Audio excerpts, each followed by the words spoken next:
నందమూరి తారక రామారావు గారిని, అక్కినేని నాగేశ్వరరావు గారిని,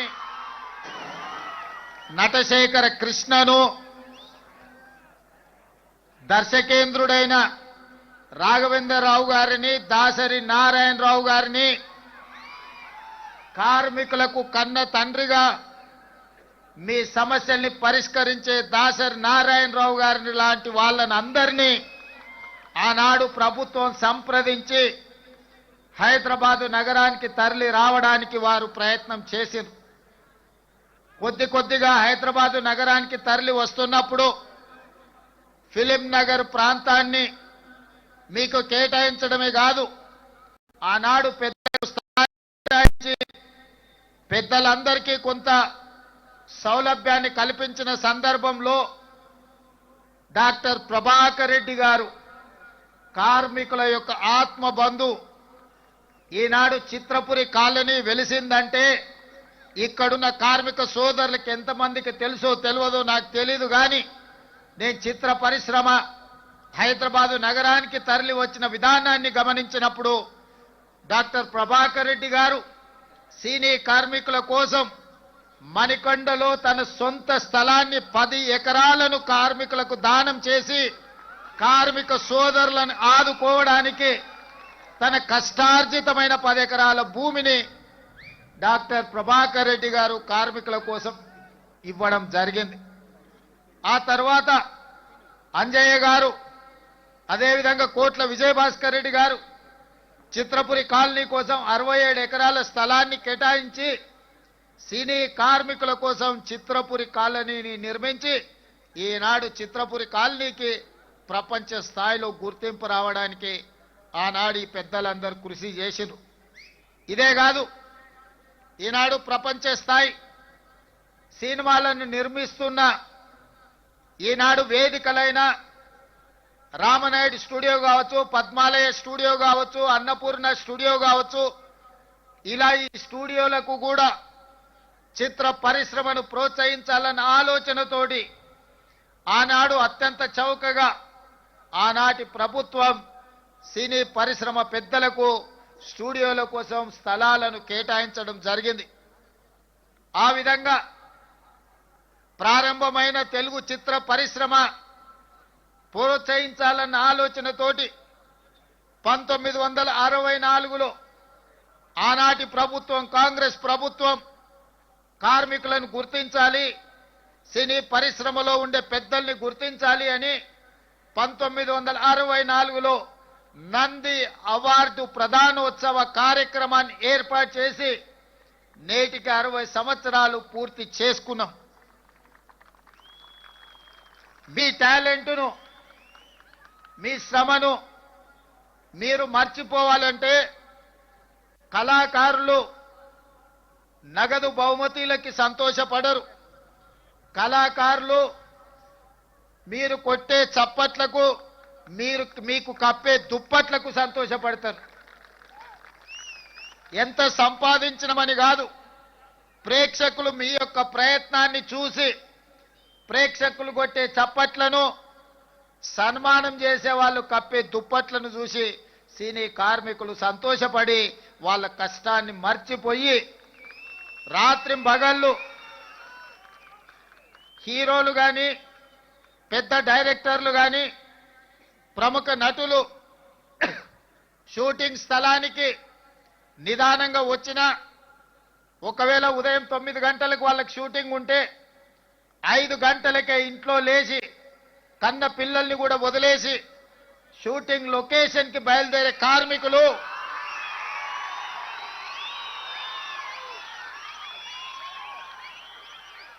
తెల్లవారక ముందే, కోడి కూయక ముందే కన్న పిల్లల్ని చూసుకున్నా చూసుకోకపోయినా నిబద్ధతతో, బాధ్యతతో చిత్ర పరిశ్రమకు అహర్నిశలు కృషి చేసి రాత్రి 9 గంటల వరకు షూటింగ్ ఉంటే 9 గంటలకే మీ పని అయిపోదు.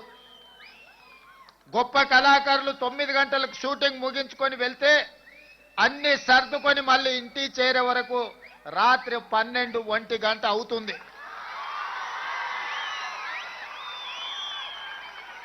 నాకు తెలిసి కొంతమంది తల్లిదండ్రులు వాళ్ళ పిల్లలు బాల్య వ్యవస్థలో ఉన్నప్పుడు తండ్రులను ఒకసారి గుర్తుపట్టని పరిస్థితులు, వాళ్ళు మేల్కొన్నప్పుడు మీరు పనిలో ఉంటారు, వాళ్ళు నిద్రపోతున్నప్పుడు మీరు ఇంటికి వస్తుంటారు. మీ శ్రమ మీ కష్టం నాకు తెలుసు. మీరు పడుతున్న ఇబ్బందులు. ఈరోజు నాకు హోదా ఉండొచ్చు, దేవుడు గొప్ప అవకాశం ఇచ్చుండొచ్చు ముఖ్యమంత్రిగా. కానీ కార్మికుల యొక్క కష్టాలు తెలవనంతగా అధికారం నా కళ్ళు మూసుకుపోలేదు. అధికారంతో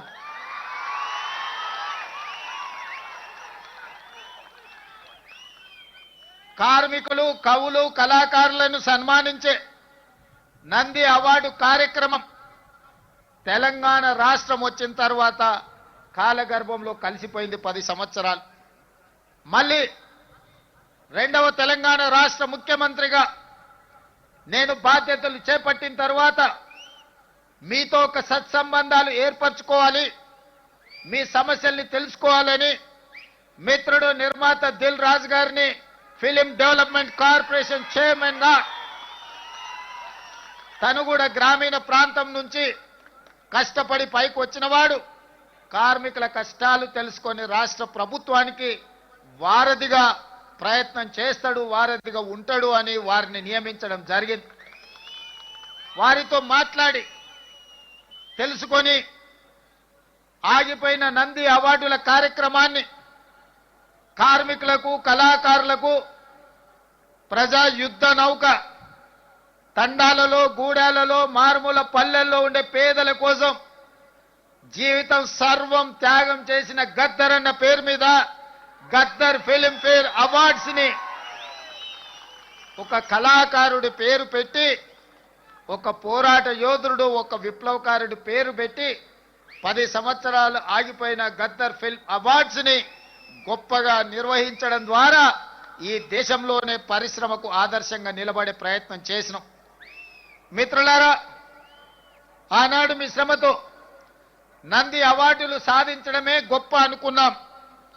కానీ మీ శ్రమ వల్ల హైదరాబాదు నగరంలో విస్తరించిన తెలుగు సినీ పరిశ్రమ నంది అవార్డులు కాదు, ప్రపంచంలోనే గొప్ప అవార్డైన ఆస్కార్ అవార్డులకి ఈరోజు గుర్తింపు పొందింది. అంటే ఆ శ్రమలో డైరెక్టర్లు, నటులే కాదు, దాని వెనుక నిరంతర శ్రమ ఉన్న ఈ కార్మికుల యొక్క శ్రమ ఉన్నది.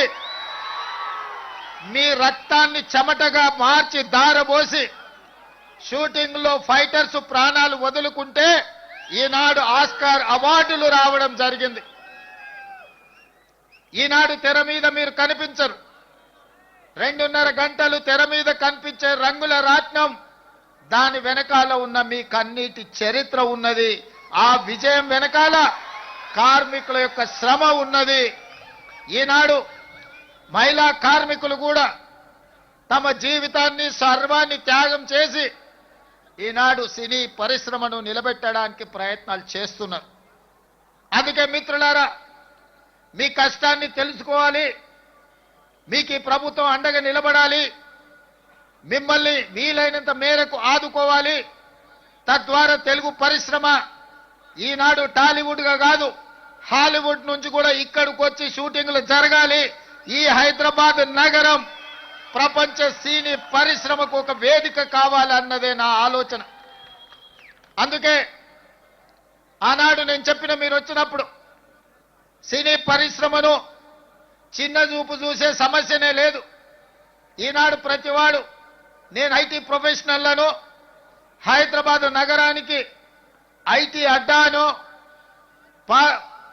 ఫార్మాస్యూటికల్ ఇండస్ట్రీ అను ఏ విధంగా అయితే చర్చ జరుగుతుందో, ఫిల్మ్ ఇండస్ట్రీ కూడా ఈ తెలంగాణ రాష్ట్రంలో ఐటీ పరిశ్రమ ఎట్లనో, ఫార్మా ఇండస్ట్రీ ఎట్లనో, మా రాష్ట్ర ప్రభుత్వానికి ఫిల్మ్ ఇండస్ట్రీ కూడా అంతే ప్రాధాన్యత, అంతే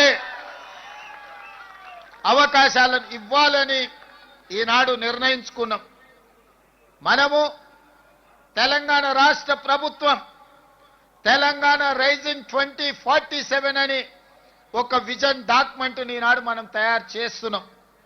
రాబోయే 100 సంవత్సరాలకి మన రాష్ట్రం ఏ విధంగా ఉండాలి, ప్రపంచ దేశాలతో ఏ విధంగా పోటీ పడాలి, ఈనాడు అప్పుడప్పుడు వాళ్ళు వీళ్ళు మాట్లాడుతుంటారు, మాకు బెంగళూరు, ముంబై, ఢిల్లీ పోటీ, లేకపోతే ఆంధ్రప్రదేశ్లో నిర్మించే అమరావతితో పోటీ అని. మిత్రులారా, మీరందరూ అండగా నిలబడండి.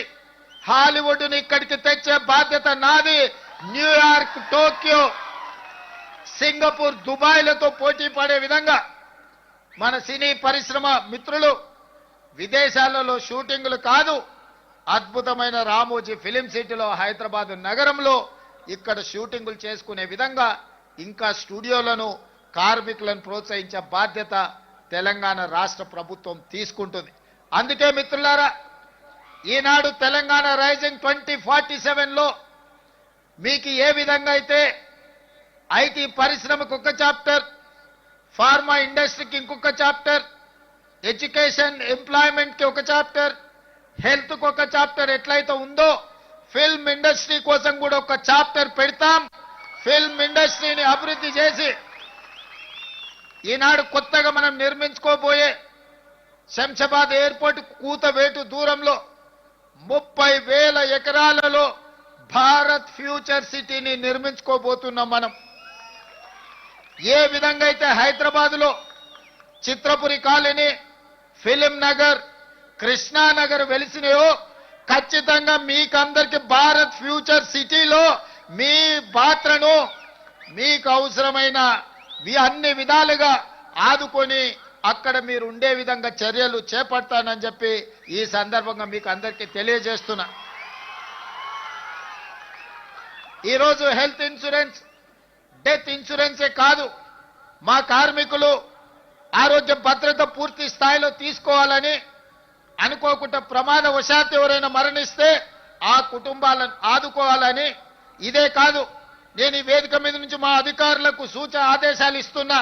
ఈ కృష్ణానగర్ ప్రాంతంలో 3-4 ఎకరాల ప్రభుత్వ స్థలాన్ని చూడండి. తక్షణమే నర్సరీ నుంచి 12th క్లాస్ వరకు సినీ కార్మికుల యొక్క పిల్లలు చదువుకోవడానికి కార్పొరేట్ స్థాయిలో మీకు పాఠశాల నిర్మించి మీ పిల్లలకు ఉచితంగా చదువు చెప్పించే బాధ్యత నేను తీసుకుంటా. ఈనాడు మీ శ్రమ, మీ త్యాగం, మీ కన్నీళ్లు మీ పిల్లల భవిష్యత్తు కోసం, ఆ పిల్లల భవిష్యత్తు కోసం ఉదయమే బ్రేక్ఫాస్ట్, మధ్యాహ్నం మంచి లంచ్ పెట్టే బాధ్యత కూడా నేనే తీసుకుంటా. ఉదయం మీరు పని మీద వెళ్తే కనీసం మీ పిల్లలు నాష్టైనా చేసిండ్రా, కనీసం ఏమైనా ఒక గ్లాసు పాలు తాగినరా లేదా చూసుకునే పరిస్థితులు మీకు లేవు. అందుకే నాణ్యమైన బ్రేక్ఫాస్ట్ ఇవ్వడమే కాదు, ప్రతిరోజు వాళ్లకు పాలు ఇచ్చి, ప్రతిరోజు వాళ్ళకి బ్రేక్ఫాస్ట్ పెట్టి, ప్రతిరోజు మధ్యాహ్న భోజనం కూడా పిల్లలకు పెట్టి మంచి చదువులను అందించే బాధ్యత నేను తీసుకుంటా, రాష్ట్ర ప్రభుత్వం తీసుకుంటుంది. మీ పిల్లల చదువుల బాధ్యత నాది. అదే విధంగా ఈనాడు రాజీవ్ ఆరోగ్యశ్రీ రాత్రి పగళ్ళు కష్టపడడం వల్ల, సమయానికి తిండి లేకపోవడం వల్ల, సమయానికి నిద్ర రాకపోవడం వల్ల నడి వయసులోనే ముసలితనంలో వచ్చే సమస్యలు, ఆరోగ్య సమస్యలు మీ కార్మికులకు వస్తున్నాయి. అందుకే రాజీవ్ ఆరోగ్యశ్రీతో పాటు మీ ఆరోగ్య సమస్యల్ని ఉచితంగా వైద్యాన్ని అందించే బాధ్యత రాష్ట్ర ప్రభుత్వం తీసుకుంటుందని చెప్పి ఈ సందర్భంగా కార్మిక సోదరులకు నేను తెలియజేస్తున్నా. అదే విధంగా ఈనాడు నిర్మాతలతో మీకు ప్రతిస్తంభన వచ్చింది. ఆనాడు రాష్ట్రానికి చెడ్డ పేరు రావద్దు, 18 రోజులు మీరు ధర్నాలు, దీక్షలు, నిరసన కార్యక్రమాలు చేపట్టిన. నేనాడు నిర్మాతల మండలిని కూడా పిలిచి చెప్పిన, ఆ కార్మికులు కష్టపడితేనే మీరు నిర్మాతలుగా నిలదొక్కుంటారు. దర్శకులకు చెప్పిన, మీరు రాణించాలి అంటే వాళ్ళ టాలెంట్ కూడా పెరగాలి, వాళ్ళని మీరు కుటుంబ సభ్యులుగా చూసుకున్నప్పుడే మీరు రాణించగలుగుతారని దర్శక నిర్మాతలకు నేను చెప్పడం జరిగింది. ఆ తర్వాత మిమ్మల్ని పిలిచాను, కూర్చున్నాను, మాట్లాడినాను, మిమ్మల్ని అర్థం చేసుకోవడానికి, మీ సమస్యల సహేతుకతను అంచనా వేయడానికి ప్రయత్నం చేసిన. అందుకే ఈనాడు మీతో కలిసి ఆ రోజే చెప్పిన, నేను నా ఇంటికి మీరు రావడం కాదు, మీ ఊరైన కృష్ణానగర్కి నేనే వస్తా. ఎక్కడెక్కడి సుదూర ప్రాంతాల నుంచి వచ్చే వాళ్లకు ఒక అమ్మలాగా ఈ కృష్ణానగర్ ప్రాంతం మిమ్మల్ని హక్కున చేర్చుకుంటుంది. ఇక్కడ నుంచి ఎదిగినోళ్ళు ఎంతో మంది ఉన్నారు. ఇక్కడ ఆరోగ్యం దెబ్బతిని ప్రాణాలు కోల్పోయిన వాళ్ళు ఈ కృష్ణానగర్కు ఉన్నది. ప్రతి ఒక్కరికి ఒక కన్నీటి చరిత్ర ఉన్నది. అందుకే ఈ కష్టాలను వీలైనంత మేరకు 100% తీరుస్తానని నేను చెప్పను. ఎందుకంటే నేనేం దేవుడిని కాదు, మానవుడినే. తప్పకుండా ప్రభుత్వం చేయగలిగిన పనులు తప్పకుండా చేసే బాధ్యత నేను తీసుకుంటా. అదేవిధంగా వేదిక మీద ఉన్న మిత్రులకు, మీ సంఘ నాయకులకు సూచన చేస్తున్నా, కార్మికుల కోసం ఒక వెల్ఫేర్ ఫండ్, ఒక వెల్ఫేర్ కోసం ఒక వ్యవస్థను ఏర్పాటు చేసుకోండి.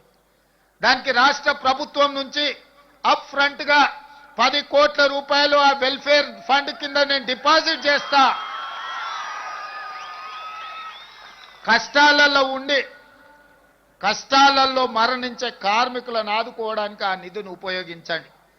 ఇదే కాదు, ఈనాడు మీ శ్రమతో ఏర్పడే పెద్ద పెద్ద సినిమాలు, పెద్ద పెద్ద సినిమా నిర్మాతలు, హీరోలు వాళ్ళ సినిమాల టికెట్ల ధరలు పెంచడానికి నా దగ్గరకు వస్తుంటారు. నేను నిర్మాతలకు చెప్పిన, మరి పెంచిన దాంట్లో కొంతైనా కార్మికులకు వాటా ఉండాలి కదా అని. రాష్ట్ర ప్రభుత్వం సినిమా టికెట్ల ధరలు పెంచితే హీరోలకు ఆదాయం వస్తుంది, నిర్మాతలకు ఆదాయం వస్తుంది. కార్మికులకు మాత్రం ఒక్క రూపాయి కూడా అదనంగా రావడం లేదు. అందుకే ఈ వేదిక మీద నుంచి మీకు మాట ఇస్తున్నా, ఆ ఆదాయంలో 20% కార్మికులకు ఇస్తేనే రాష్ట్ర ప్రభుత్వం జీవో ఇస్తుంది. మీ శ్రమతో సంపాదించే ప్రతి రూపాయిలో మీకు వాటా ఉండాలి, మీకు భాగస్వామ్యం ఉండాలి. ఈ వేదిక మీద నుంచి మా అధికారులకు నేను ఆదేశాలు ఇస్తున్నా, రేపటి భవిష్యత్తులో ఎంత పెద్ద నిర్మాత అయినా, ఎంత ఇన్ఫ్లుయెన్షియల్ పర్సన్ అయినా రాష్ట్ర ప్రభుత్వం అదనంగా టికెట్ల ధరలు పెంచితే వచ్చే ఆదాయంలో 20% నా కార్మిక సోదరుల కుటుంబాలకు వెల్ఫేర్ ఫండ్ కింద వాళ్ళకు ఆ నగదు బదిలీ జరిగితేనే, ఆ ఒప్పందం ప్రకారమే మా రాష్ట్ర ప్రభుత్వం జీవో ఇస్తుంది.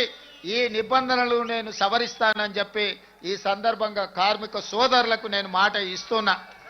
ఎందుకంటే మీ శ్రమతోనే, మీ కష్టంతోనే ఈనాడు సినిమా గొప్పగా రాణిస్తుందంటే, మరి ఆ సినిమాకు అత్యధికంగా కనక వర్షం కురుస్తుందంటే మీ శ్రమ ఉన్నది కాబట్టి అందులో మీకు భాగస్వామ్యం ఉండాలనేది నా ఆలోచన. మిత్రులారా, ఇవాళ ఇంతకుముందు మా సోదరులు చెప్పిండ్రు, సార్ మాకు ఇండ్ల గురించి ఏదైనా చూడాలని.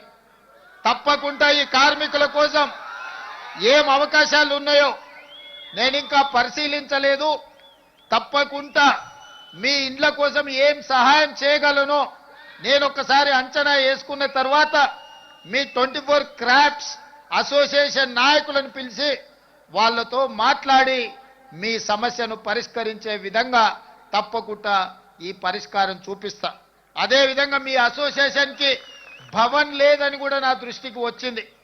మరి కార్మిక సంఘాల నాయకులు వాళ్ళు చెప్పాలి, ఖచ్చితంగా దానికోసం కొంత స్థలాన్ని కేటాయించి నిర్మించుకోవడానికి అవసరమైన ఆర్థిక సహాయాన్ని కూడా రాష్ట్ర ప్రభుత్వం తరఫున చేసే బాధ్యత నేను తీసుకుంటాను. అదేవిధంగా ఫైటర్స్కి, సినీ కార్మికుల యొక్క ప్రాక్టీస్కి కొంత స్థలం కేటాయిస్తే బాగుంటుంది అని ఇంకొంతమంది చెప్పారు. తప్పకుండా మీ సూచనను పరిగణలోకి తీసుకొని ఈనాడు మనం నిర్మించుకోబోయే భారత్ ఫ్యూచర్ సిటీలో మీకు కావలసిన వసతులను ఏర్పాటు చేయడానికి రాష్ట్ర ప్రభుత్వం నిర్ణయం తీసుకుంటుంది. అందుకే మిత్రులారా, ఈనాడు ముఖ్యమంత్రిగా కాదు, మీ కుటుంబ సభ్యుడిగా నేను ఇక్కడికి వచ్చిన. ఈ ప్రాంతంలో ఉండే సినీ కార్మికుల యొక్క సమస్యల్ని తప్పకుండా రాష్ట్రం ప్రభుత్వం పరిష్కరిస్తుంది. మీ సంఘ నాయకులు చెప్పినారు 10 సంవత్సరాలలో మేము ఏనాడు కూడా ముఖ్యమంత్రి గారిని కలవలేదు అని. ఈనాడే కాదు, ఏనాడైనా మీకు అవసరమైనప్పుడు, మీకు ఆపద ఉన్నప్పుడు మీ సోదరుడు రేవంత్ రెడ్డి తెలంగాణ ముఖ్యమంత్రి మీకు అండగా నిలబడతాడని ఒక్క అంశాన్ని మీరు గుర్తుపెట్టుకోండి. మహాభారతంలో చాలా గొప్ప గొప్ప క్యారెక్టర్స్ ఉన్నాయి. కానీ నాకు నచ్చిన క్యారెక్టర్ కర్ణుడు. ప్రాణం పోయినా మిత్రుల కోసం నిలబడ్డా, తెలుసు ప్రాణం పోతుందని, కానీ మిత్ర ధర్మాన్ని ఉల్లంఘించకుండా ఆనాడు కర్ణుడు ప్రాణాలను సైతం వదిలిండు. అందుకే ఈనాడు కూడా చరిత్రలో కర్ణుడి యొక్క త్యాగం గురించి మనం మాట్లాడుకుంటాం. అందుకే ఇవాళ చెప్తున్న మిత్రుడుగా మిత్ర ధర్మాన్ని, మీ సమస్యలు పరిష్కరించే బాధ్యత నాది. మీకు అండగా నిలబడతా, మీ సమస్యల్ని పరిష్కరిస్తా. మీకందరికీ తెలుసు, నిర్ణయం తీసుకోనంతసేపు నేను ఆలోచన చేస్తా, నిర్ణయం తీసుకున్న తర్వాత అమలు చేస్తే ఇంకా ఆలోచన చెయ్యను. ఈనాడు మీకు అండగా నిలబడాలనే నిర్ణయం తెలంగాణ రాష్ట్ర ప్రభుత్వం తీసుకున్నది. ఖచ్చితంగా కార్మికులకు సహేతుకమైన సమస్యల్ని పరిష్కరించి రాష్ట్ర ప్రభుత్వం వైపు నుంచి మీకు అండగా నిలబడి మిమ్మల్ని ఆదుకునే బాధ్యత తెలంగాణ రాష్ట్ర ప్రభుత్వం తీసుకుంటుంది. ఇంకా ఏమైనా సమస్యలు ఉన్నా నవంబర్ చివరికి మళ్ళా మిమ్మల్ని అందరినీ పిలుస్తా, మీ సంఘాల నాయకులని కలుస్తా. నవంబర్ చివరి వారంలో మీతో కూర్చుంటా. డిసెంబర్ 9 నాడు 2వ సంవత్సరం తెలంగాణ రాష్ట్ర ప్రభుత్వం ఏర్పాటు చేసి ఉత్సవాలు జరుపుకోబోతున్నాం. డిసెంబర్ 9 నాడు మీకేమేమి చెయ్యబోతున్నామో ఆనాడు స్పష్టంగా ప్రభుత్వం ఆదేశాలు ఇస్తుంది. ఈ 2 నెలల్లో మీ పిల్లల చదువుల కోసం స్కూల్ కానీ, నిధులు కానీ, మీ కార్యాలయం కోసం స్థల కేటాయింపు కానీ, మీ వెల్ఫేర్ ఫండ్ కోసం నిధులు కానీ, దీనికి సంబంధించి ప్రతి విషయంలో నిర్దిష్టమైన ప్రణాళికతోని తెలంగాణ రాష్ట్ర ప్రభుత్వం ముందుకు వస్తుంది. ఇప్పుడు మీరు చూసిండ్రు కదా, మన సంకల్పం ఉంటే, మన పట్టుదల ఉంటే, మన ఆలోచనలో చిత్తశుద్ధి ఉంటే ప్రకృతి కూడా సహకరిస్తుంది. ప్రకృతి కూడా సహకరిస్తుంది.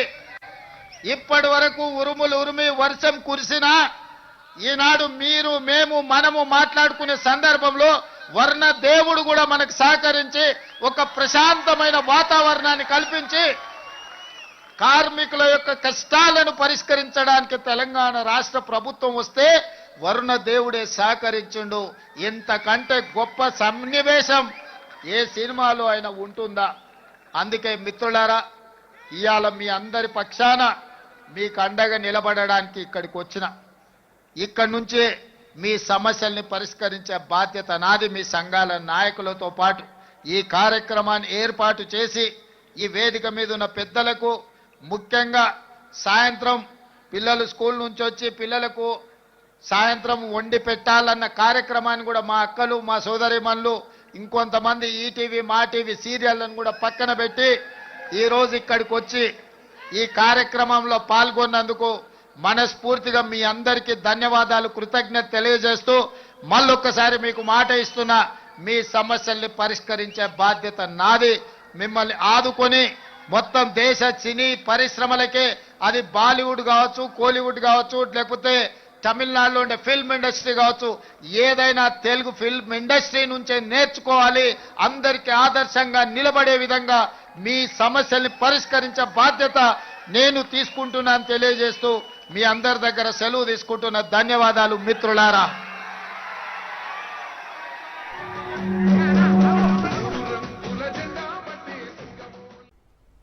Welcome back. పశ్చిమ మధ్య బంగాళాఖాతంలో ఏర్పడిన మోంతా తుఫాన్ ఏపీ తీరం వైపు వేగంగా దూసుకొస్తుంది. గడిచిన 6 గంటల్లో గంటకు 15 కిలోమీటర్ల వేగంతో కదులుతూ వస్తుంది. ఏపీలోని వివిధ ప్రాంతాల్లో తీరాలకు దగ్గరగా వస్తున్న మోంతా తుఫాన్ ఉధృతి భారీగా పెరుగుతుంది. దీని ప్రభావంతో రాష్ట్రంలోని పలు జిల్లాల్లో భారీ వర్షాలు, బలమైన ఈదురుగాలులు కొనసాగుతున్నాయి. వాతావరణ శాఖ తాజా నివేదిక ప్రకారం తుఫాన్ ప్రస్తుతం పశ్చిమ మధ్య బంగాళాఖాతంలో తీవ్ర వాయుగుండంగా కొనసాగుతుంది. మరికొన్ని గంటల్లో ఇది మరింత బలపడి ఆంధ్ర తీరానికి దగ్గరగా చేరుకునే అవకాశం ఉందని సూచించింది.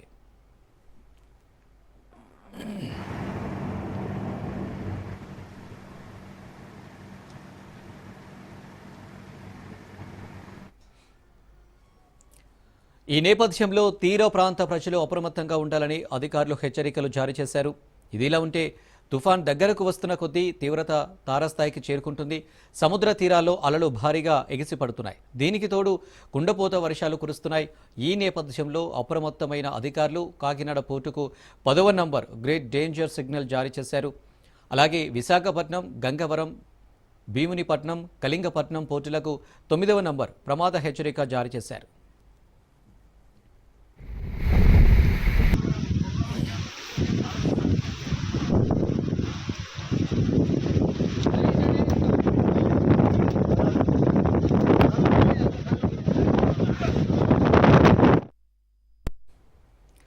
అలాగే మచిలీపట్నం, నిజాంపట్నం, కృష్ణపట్నం, ఓడరేవులకు 8వ నంబర్ హెచ్చరిక అమల్లోకి వచ్చింది.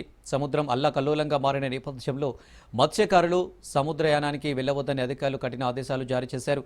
అత్యవసర పరిస్థితులను ఎదుర్కొనేందుకు నేషనల్ డిజాస్టర్ రెస్పాన్స్ ఫోర్స్ మరియు స్టేట్ డిజాస్టర్ రెస్పాన్స్ ఫోర్స్ బృందాలు తీరా ప్రాంతంలో సిద్ధంగా ఉంచబడ్డాయి.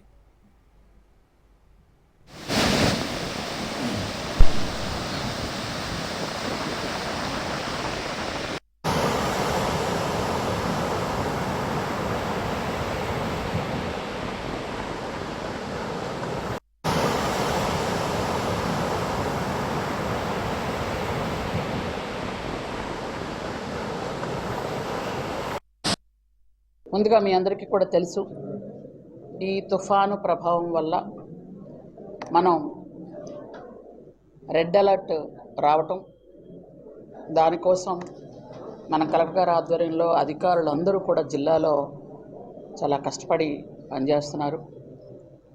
మనకి స్పెషల్ ఆఫీసర్గా కూడా మనకు సార్ వచ్చారు, మీరు చూశారు ఆల్రెడీ.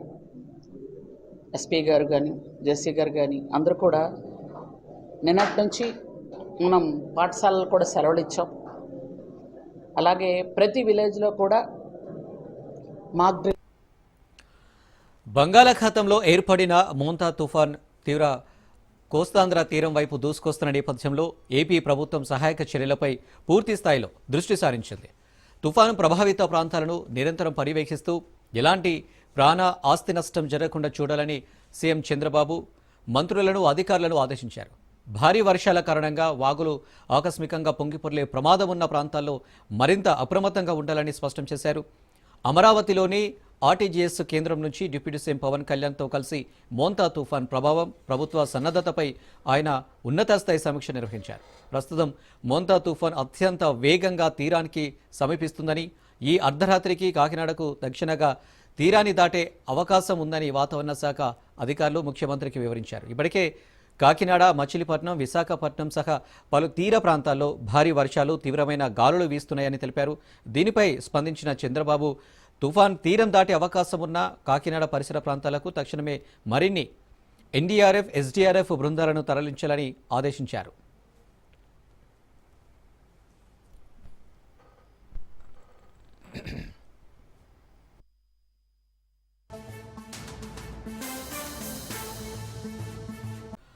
మోంతా తుఫాను ప్రభావంతో నెల్లూరు జిల్లా వ్యాప్తంగా వర్షాలు కురుస్తున్నాయి. కండలేరు జలాశయం 55 టీఎంసీలతో నిండుకుండను తలపిస్తుంది. కండలేరు జలాశయ పరివాహక ప్రాంతాన్ని ఎమ్మెల్యే సోమిరెడ్డి చంద్రమోహన్ రెడ్డి పరిశీలించారు. ఎగువ నుండి వరద ప్రవాహం ఉధృతంగా ఉండటంతో కిందకు 50,000 క్యూసెక్కుల నీటిని విడుదల చేసేందుకు యుద్ధ ప్రాతిపదికన చర్యలు చేపట్టామన్నారు సోమిరెడ్డి.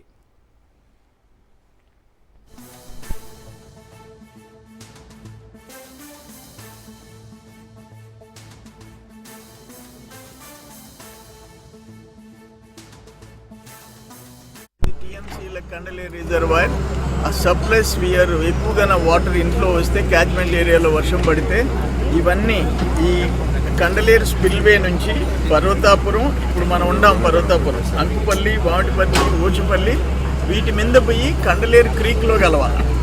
కండలేరు క్రీక్ న్యాచురల్ క్రీక్లో పోయి కలవాలి.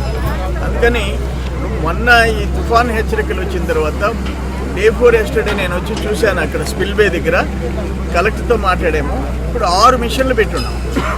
6 మిషన్లు పెట్టాం. వీలైనంత వరకు వీటిని వైడెన్ చేసేసి రేపు ఫ్లడ్ వస్తే ప్రమాదం జరగకుండా ఈ కాలనీలు, ఈ పర్వతాపురం, ఎస్సీ కాలనీ, బీసీ కాలనీలు, ఇక్కడ ఉండే ప్రజలకు ఇబ్బంది లేకుండా వెంటనే పరిష్కారానికి ఈ మిషన్లన్నీ దింపామన్నమాట. జిల్లా కలెక్టర్ కూడా ఇమ్మీడియట్గా సీరియస్గా యాక్షన్ తీసుకున్నాడు వెంటనే చెప్పగా. నేనేమంటానంటే అంతకుముందు వీటిని గురించి పట్టించుకున్న నాదుడు లేడు. లాస్ట్ 5 yearsలో ఇరిగేషన్ శాఖనే మూతేసేసేసినారు. నేనేమంటాను, సపోజ్ ఫర్ ఎగ్జాంపుల్ అంతకుముందు 44,000 క్యూజిక్స్ సర్ప్లస్ అయి ఉంది. 44,000 క్యూజిక్స్ 44,000 50,000 వస్తే పరిస్థితి ఏంటి? గ్రామాలు మునిగిపోతాయి. అందుకని 95 crores-తో 95 కోట్లతో ఆ స్పిల్వే దగ్గర నుంచి వచ్చేవి కండ్లేరు క్రీక్ వరకు అనేక స్ట్రక్చర్స్ వైడనింగ్ వీటన్నిటికీ ఎస్టిమేట్ చేసి పంపించింది. అన్ని పార్టీలు బీసీలను అనగదొక్కుతున్నాయన్నారు బీసీవై పార్టీ రాష్ట్ర అధ్యక్షుడు రామచంద్ర యాదవ్. సమగ్ర కులగణన, బీసీ రిజర్వేషన్లపై పోరాటం సాగిస్తామన్నారు. బీసీలను అధికారంలోకి తీసుకొచ్చే వరకు పోరాటం చేస్తామన్నారు. ఏపీలో దోపిడీ పార్టీలు ఎక్కువయ్యాయని, త్వరలో బహుజనుల శకం మొదలవుతుందన్నారు. అందరూ కలిసికట్టుగా పోరాటం చేయాల్సిన అవసరం ఉందన్నారు. తన పర్యటనలలో అడుగడుగున అడ్డుకుంటున్నారని, దోపిడీని అడ్డుకునే ప్రయత్నం చేస్తున్నారన్నారు. ప్రజలకు తాను అండగా ఉంటానని, తన పర్యటనలకు పోలీసుల అనుమతి అవసరమా అంటూ నిలదీశారు. అనుసరిస్తే ఈ అంగాను మనం ప్రతి ఒక్కరు కూడా ఆ కులగణనలో పార్టిసిపేట్ చేసి మన యొక్క ఎవరి కులాన్ని వాళ్ళు చెప్పి కులగణనని సమగ్రంగా మనందరిది కులాలలో సర్వే వచ్చేలాగా చూడాల్సిన అవసరం ఉంది. అలాగే ఉసిగాని లక్ష్మణ్ యాదవ్ గారికి, తదితర బీసీ బంధువులందరికీ కూడా కోడే రామచంద్ర యాదవ్ గారికి, మాజీ మంత్రి వర్యులు శ్రీ ప్రసారత్నం గారికి, మహిళా నాయకురాలు హైకోర్టు అడ్వకేట్ గారు అయినటువంటి రావడం జరిగింది. అలాగే ఈరోజు 7 అంశాల మీద చర్చను పెట్టడం. జాతీయ అధ్యక్షులు శ్రీ వీరవల్లి శ్రీనివాస్ గారి ఆధ్వర్యంలో తెలుగు రాష్ట్రాల్లో బీసీలకున్న సమస్యలపైన కావచ్చు, హక్కులపైన కావచ్చు, మిగిలిన అనేక అంశాలపైన పోరాటం చేస్తూ వస్తూ బీసీలకు సంబంధించి సుమారు 7 ప్రధాన సమస్యలపైన ఇక్కడ ఆత్మీయ సమావేశం ఏర్పాటు చేయడం జరిగింది. దీనికి రాష్ట్ర నలుమూలల నుండి పెద్దలు హాజరయ్యారు. ఈరోజు బీసీల యొక్క డిమాండ్లు నెరవేరాలన్నా, బీసీల హక్కులు సాధించాలన్నా, లేదంటే అధికారంలోకి రావడానికి ఈ ప్రభుత్వాలు, నాయకులు ఇస్తున్న తప్పుడు హామీలు నెరవేరాలన్నా బీసీలు చేయాల్సింది ఉద్యమాలు, పోరాటాలు కాదు, రాజకీయ అధికారం కోసము, రాజ్యాధికారం కోసం పోరాటం చేయాల్సిన చారిత్రాత్మకమైన అవసరం ఈరోజు ఏర్పడింది. ప్రతిపక్షంలో ఉన్నప్పుడు బీసీలను ఉద్ధరిస్తామని చెప్పి, బీసీలకు ఏవైతే డిమాండ్లు ఉన్నాయో వాటిని నెరవేరుస్తామని చెప్పి, రిజర్వేషన్లు కల్పిస్తామని చెప్పి అన్ని రకాలుగా తప్పుడు హామీలు ఇచ్చి అధికారంలోకి వచ్చిన తర్వాత బీసీలను అనగదొక్కే కార్యక్రమం చేస్తున్నారు తప్ప ఏ ఒక్క పార్టీ వల్ల, ఏ ప్రభుత్వం వల్ల బీసీలకు మంచి జరగలేదనే విషయాన్ని ఈరోజు గుర్తించి రాబోయే రోజుల్లో ప్రత్యామ్నాయ రాజకీయ వ్యవస్థ ఆవశ్యకత గురించి ఈరోజు ఇక్కడ చర్చించడం జరుగుతోంది. మహబూబ్ నగర్ జిల్లాలో జాగృతి అధ్యక్షురాలు కవిత పర్యటించారు. జడ్చర్ల వద్ద కవితకు స్వాగతం పలికారు జాగృతి శ్రేణులు. అనంతరం ఉదండాపూర్ రిజర్వాయర్ను పరిశీలించారు.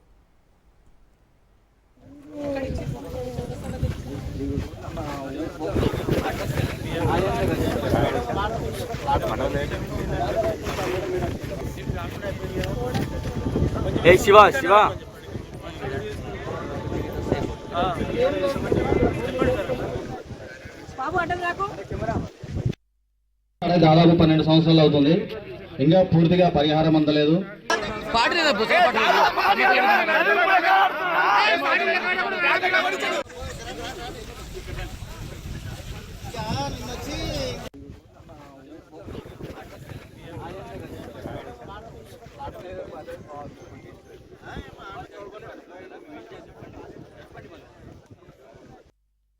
నంబాట రెండవ రోజు కార్యక్రమం సాగుతూ ఉంది. మొట్టమొదటిగా ఉద్దండాపూర్ రిజర్వాయర్ ఏదైతే కడతా ఉన్నారో అక్కడ ముంపు గ్రామాలు ఉన్నాయి. దాదాపు 2 పెద్ద గ్రామాలు ఉద్దండాపూర్, అదేవిధంగా ఇంకొక 7 తండాలు మునిగిపోయే పరిస్థితి ఉంది. వేలాది ఎకరాలు ఇంకా కూడా పరిష్కారం కాకుండా కోర్టులో ఇబ్బంది పడుతున్నారు. చాలా మంది ప్రజలకు ఒక దగ్గర ఎక్కువ డబ్బులు ఇచ్చిండ్రు, ఎకరానికి ఒక దగ్గర తక్కువ డబ్బులు ఇచ్చిండ్రు. చాలా చోట్ల ఇండ్లు పోతుంటే దానికి సంబంధించినటువంటి పరిష్కారం లేదు. ఇంకా కొన్ని చోట్ల 18 సంవత్సరాలు నిండినటువంటి వారికి డబ్బులు రానటువంటి సమస్యలు, ఇట్లా రకరకాల సమస్యలు ఉన్నాయి. కాబట్టి అక్కడ పోయి చూసి ప్రజలతో ఇంటరాక్ట్ అయ్యి వచ్చినాం. దీని మీద ఖచ్చితంగా మళ్ళీ రేపు మధ్యాహ్నం ఒకసారి మహబూబ్ నగర్లో ప్రెస్ మీట్ పెట్టడం జరుగుతుంది. తర్వాత కంటిన్యూస్గా ఈ డిసెంబర్ 9 లోపల ఉద్దండాపూర్ రిజర్వాయర్ ప్రజల సమస్యలు పరిష్కారం కాకపోతే కార్యాచరణ పెద్ద ఎత్తున తీసుకుంటాం జాగృతి నుండి. దాని పరిష్కారం కోసం చిత్తశుద్ధితో ప్రయత్నం చేస్తాం. నల్గొండ జిల్లా నకిరేకల్ అరవపల్లి జాతీయ రహదారిపై పత్తి రైతులు ధర్నా చేపట్టారు. మాధవరం కలాన్ వద్ద ఉన్న సీసీఐ కొనుగోలు కేంద్రంలో పత్తి కొనుగోలు చేయడం లేదంటూ రైతులు ఆందోళన బాట పట్టారు. తేమ శాతం ఎక్కువగా ఉందని కొర్రీలు పెడుతున్నారని నిరసిస్తూ జాతీయ రహదారిపై పత్తి పోసిని పండించారు. రైతులు తీసుకొచ్చిన పత్తిని తేమ శాతంతో సంబంధం లేకుండా కొనుగోలు చేయాలని పత్తి రైతులు డిమాండ్ చేశారు. నకిరేకల్ అరవపల్లి జాతీయ రహదారిపై పత్తి బస్తాలకు రైతులు నిప్పిపెట్టడంతో జాతీయ రహదారిపై భారీగా ట్రాఫిక్ జామ్ అయింది.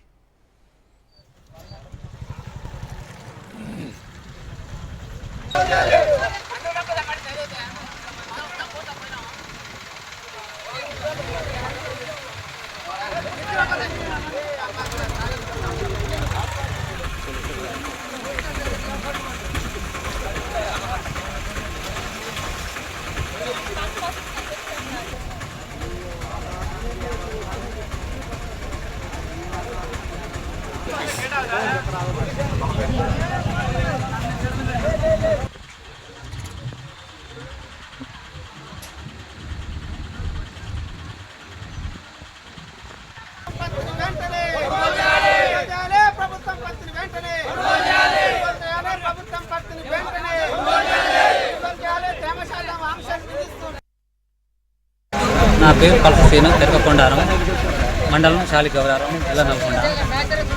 రైతే మహారాజు అంటారు. ఎక్కడ మహారాజు రైతు? ఇప్పుడు పత్తి గింజ పెట్టినా కానీ అప్పుడు గింజలు పెట్టాడు వర్షం లేదు, పెట్టినాక మళ్ళీ కొన్ని రోజులు పోయింది, మళ్ళీ 3-4 సార్లు పెట్టినాం వర్షాలు గింజలు, అప్పుడు వర్షం పోయింది. మధ్యాహ్నం మంచి పూత దశకు వచ్చేసరికి అప్పుడు వర్షం పోయింది. దిగుబడి చాలా తక్కువ. పోయిన సంవత్సరం అంటే సంవత్సరం చాలా దిగుబడి తక్కువ వస్తుంది. ఇప్పుడు మార్కెట్ తీసుకొచ్చినామో తేమ శాతం అట ఏమో తీసుకురావాలన్నట. అదే మాకు తెలవదా? అది మేము చదువుకుంటే అది తెలవదు. యాంచి తేగలుగుతాం. అవి తేవాలంటే యాంచి తెచ్చుకోవాలి. తెలిసిన వాళ్ళు తెచ్చుకుంటారు. మనం ఏకైనా తక్కువ వస్తుంటివి ఇక్కడ వచ్చేసరికి 12% అట. 12% వస్తుంది. ఇప్పుడు వర్షాల వల్ల తేమ చాలా బాగుంది. ఇప్పుడు కాదు, ఇక 4 రోజులు అట్ట ఎండ పెట్టా కానీ తేమ. నల్గొండ జిల్లా కొండమల్లేపల్లి మండలంలోని పెండ్లిపాకలలో కల్తీ పెట్రోల్పై గ్రామస్తులు ధర్నా చేశారు. స్థానిక ఇండియన్ ఆయిల్ బంకులో పెట్రోల్లో నీళ్లు కలుపుతున్నారని వాహనదారులు మొరాయిస్తున్నాయని వాహనదారులు గ్రామస్తులు బంకు ముందు ధర్నా చేశారు. పెట్రోల్ కల్తీ చేస్తున్న బంకును సీజ్ చేయాలని, అనుమతులు రద్దు చేయాలని డిమాండ్ చేశారు.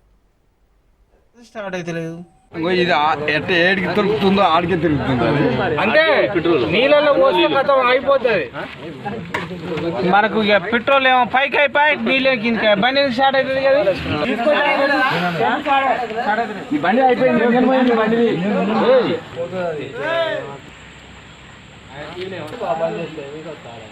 మనం నేను ఏడికి పోయించిన పొలం కాడికి పోయి పోయించిన. ఇంకా ఈ పెట్రోల్ పోసుకొని మన ఇద్దరం పోయి కొట్టించుకొచ్చుకున్నాం లీటరు. ఇంకా పొలం కాడికి పోయి వచ్చిన ఇక్కడ పెట్టిన. 4 ఏళ్ల వివాదానికి దేవాదాయ శాఖ ధార్మిక పరిషత్ ముగింపు పలికే కార్యక్రమానికి శ్రీకారం చుట్టాయి.